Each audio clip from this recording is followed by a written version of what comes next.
गाड्या सुटल्या. गाडी क्रमांक या मैदानातील 49 सुटला. हे गेला दुसऱ्याच्या अंगावर आणि परत इकडच्या कडवून गेला बाहेर. सुंदर अशी लढत चालू आहे. 5 गाड्यांमध्ये दुसरा सुद्धा धुळ्यात बाद झाला. लाभ झाला तिसऱ्याचा आणि बाळा ड्रायव्हर करंजे फोरकरांचं निर्वाल वर्चस्व.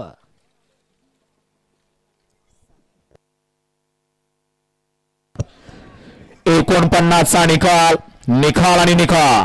गट क्रमांक 49 चा निकाल आहे. तास क्रमांक 6 वरून नवेली गाडी पालीचा राजा हरबलनाथपासून जिवला ग्रुप दांगवडीकरांचा घरचा साज बाजीराव आणि हंबीरराव या गाडीचा 1 नंबर आला. विजय गाडी मालकाचा त्यावरती बसणार.